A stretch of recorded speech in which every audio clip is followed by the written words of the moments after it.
Kita gendong bergantian, karya Budi Dharma. Miss Bahul, anak Surabaya dari kampung Kedung Buntu, berjalan menuju ke sekolahnya, SD Kedondong. Sejak Jepang datang 7 bulan yang lalu, udara selalu dipenuhi oleh bau kelaparan, kematian, dan kematian. Oleh karena itu, ketika melihat 2 mayat tergeletak di pinggir jalan, dia tidak heran. Dia terus berjalan dan, tiba-tiba, di hadapannya muncul seorang perempuan buta. "Hei, dengarkan saya. Ayah kamu akan mati. Sebentar lagi kamu akan lupa kata-kata saya. Lupa bahwa kamu pernah bertemu dengan saya." Betul, dia benar-benar lupa. Dan baru ingat setelah nanti ketika dia pulang dari sekolah, melihat ayahnya dihajar oleh tetangga-tetangganya sendiri. Dia berjalan terus, sampai akhirnya mencapai sekolahnya. Di sekolah, dia melihat peristiwa yang sering terjadi semenjak Packet diangkat oleh Jepang untuk menjadi kepala sekolah. Dengan gaya digagah-gagahkan, sambil membawa tongkat komando, Packet berjalan mondar-mandir, sambil sesekali membongkok menggaruk-garuk kakinya. Kudis. Dan Kudis telah menyerang seluruh penduduk semenjak 2 bulan setelah Jepang datang. Bukan hanya itu, kadang-kadang Packet berdaham-daham lalu melontarkan dahak kental dari mulut. Beberapa saat sebelum lonceng berbunyi, semua orang harus berdiri rapi menghadap panggung. Dan begitu lonceng berbunyi, dengan gaya percaya diri yang sangat besar, Packet naik ke panggung. Tongkat komandonya diselipkan di ketiak, lalu dengan lagak berwibawa, dia menembakkan matanya ke semua guru dan murid di lapangan. Upacara bendera dimulai. 2 guru mengerek bendera Jepang perlahan-lahan, sementara semua orang menyanyikan lagu kebangsaan Jepang, Kimigayo. 2 guru ini, dan semua guru lain dan semua murid, tidak ada yang memakai sepatu. Sepatu tidak lain adalah barang mewah. Lalu siapa yang memakai sepatu? Ya Packet lah, dialah satu-satu orang yang sanggup memiliki sepatu. Setelah usai, semua orang harus membongkok-bongkok ke arah Tokyo, kiblat semua makhluk jajahan Jepang.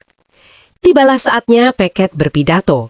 Tongkat komandonya diacungkan ke sana kemari, sambil sesekali membongkok menggaruk-garuk kakinya. Dan jangan lupa, kadang-kadang dia tiba, meluncurkan dahak pekat. Meskipun semua orang gatal-gatal menyerang Kudis, tidak ada satu orang pun berani menggaruk-garuk. Kalau berani, Packet merasa diejek dan hukumannya berat. Hari itu, Packet menutup pidatonya dengan perintah untuk membantu para pahlawan Jepang dalam pertempuran melawan sekutu keparat. Perintahnya, besok pagi semua murid harus mengumpulkan buah jarak dan iles-iles sebanyak-banyaknya. Buah jarak bisa dijadikan bensin, dan iles-iles bisa dikeringkan menjadi makanan. Setelah berhenti sejenak, perintah disambung. Besok setiap guru harus membawa 20 nyamuk mati, dan setiap murid harus membawa 30 nyamuk mati.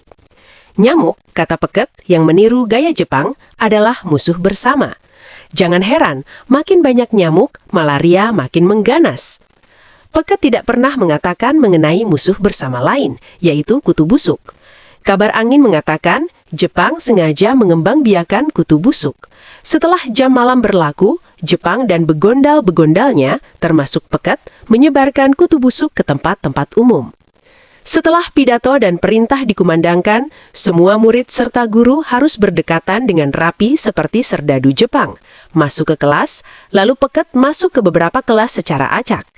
Minggu lalu Packet masuk kelas Miss Bahul untuk memamerkan keperkasaannya. Begitu masuk kelas, dia mengeret Darsini, murid perempuan, dan didudukannya di kursi guru. Dia tidak terima karena waktu upacara bendera tadi, Darsini membongkok beberapa kali, menggaruk-garuk kudisnya. Darsini menggeletar, Bu Guru Siti menggeletar, semua murid menggeletar ketakutan. Beberapa kutu busuk berjalan-jalan bebas di baju Darsini, dan juga baju Bu Guru Siti. Baju mereka juga dipenuhi jahitan di sana-sini, seperti baju rombengan. "Kamu anak pelacur ya?" Tidak ada satu murid pun termasuk Darsini yang mengerti makna pelacur. Tubuh Darsini bergetar guncang keras. Akhirnya Darsini menjawab, "Ayah saya penggali kubur." "Kamu anak pelacur ya?" "Ibu saya tukang memandikan mayat." Packet berdahem agak lama.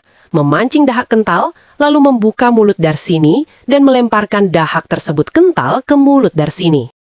Saya lihat ada anak yang bolos ya. Umar, sakit, sudah memberitahu lewat temannya, Misbahul, kata Bu Guru Siti. Dengan suara menggelegar, Peket memerintah Misbahul untuk maju ke depan. Umar teman kamu ya? Dari kampung Kedung Buntu ya? Dengan kecepatan kilat, Peket melayangkan tongkat komandonya ke kepala Misbahul. Misbahul terpelanting, tapi segera berdiri lagi. Jepang sudah tahu, orang kampung Kedung Buntu bajingan semua.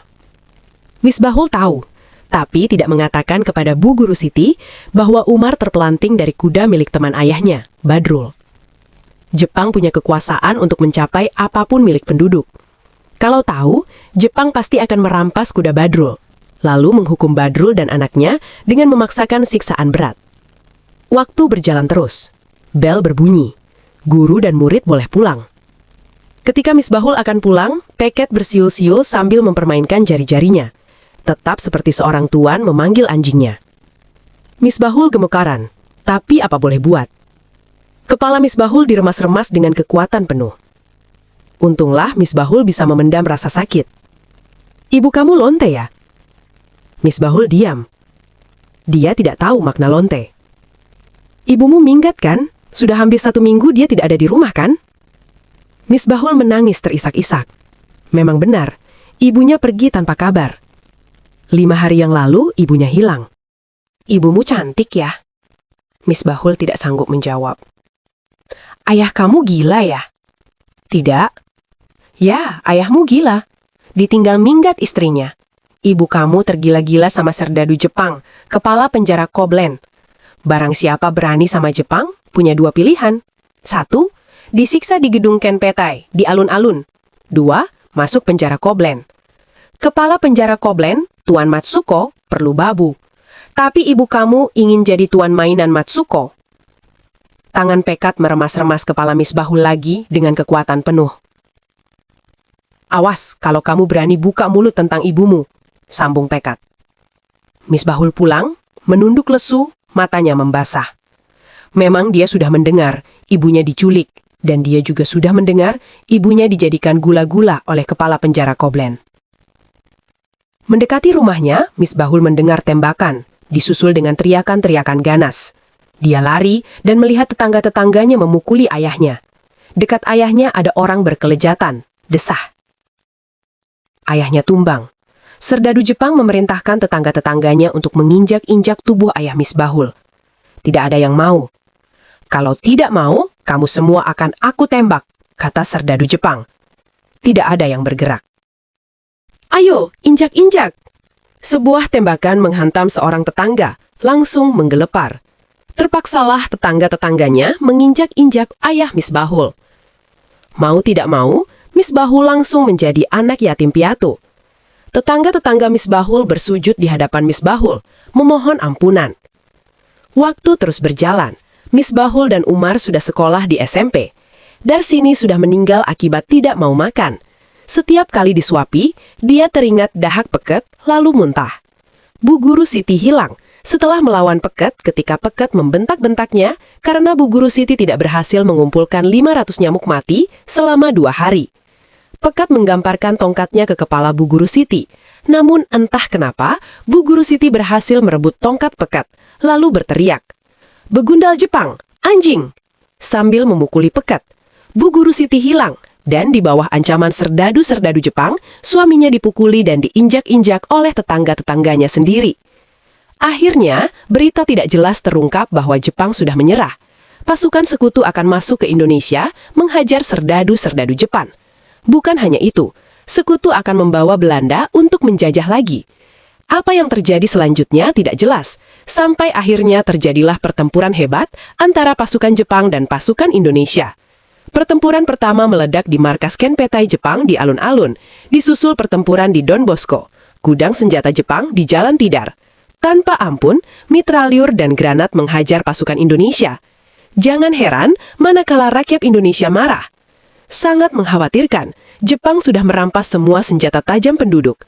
Ternyata banyak orang berlarian menuju medan pertempuran membawa golok, pedang, tombak, keris, celurit, linggis, palang pintu, dan entah apa lagi. Dari mana mereka memperoleh senjata-senjata tajam itu, tidak ada yang tahu. Anak-anak juga berlarian berbekal katapel, pecahan batu-batu bata, dan ada pula yang membawa garpu. Misbahul dan Umar berboncengan naik kuda, bagaikan terbang, menuju ke Don Bosco. Seorang laki-laki menyandang pedang dan golok menghadang. "Jangan ke sana, bahaya. Boleh saya pakai kudanya? Saya siap mati." Misbahul agak ragu-ragu, tapi Umar, pemilik kuda, mengikhlaskan. Agaknya laki-laki itu kurang menguasai kudanya, berkali-kali oleng ke kanan dan oleng ke kiri. Dari jauh tampak ada seorang laki-laki lari terengah-engah melawan arah. Dan entah bagaimana, kuda itu menabrak laki-laki itu, dan laki-laki itu pun bergelimpangan. Misbahul ingat, pada suatu hari ketika dia sedang berjalan di Jalan Arjuno, sekonyong-konyong sirene membahana. Misbahul ditarik oleh ibunya lalu melompat ke parit. Barang siapa yang berani berada di jalan pada waktu ada sirene, pasti celaka. Benar, saat itu ada seorang laki-laki yang berusaha berlari mencari perlindungan. Belum sempat dia bersembunyi, seorang serdadu Jepang naik sepeda motor besar mengejar, dan dengan sengaja ditabraklah laki-laki itu. Setelah Misbahul dan Umar menyadari bahwa laki-laki itu bukan yang lain adalah Peket, mereka lari mendekatinya. Mata, hidung, dan mulut Peket mengalirkan darah. Peket meraung-raung sambil bergelimpangan untuk menahan rasa sakit. Misbahul dan Umar berpandang-pandangan, kemudian tanpa sadar Misbahul berkata, "Mari kita antarkan Pak Peket ke rumahnya." "Ya," kata Umar, "kita gendong bergantian."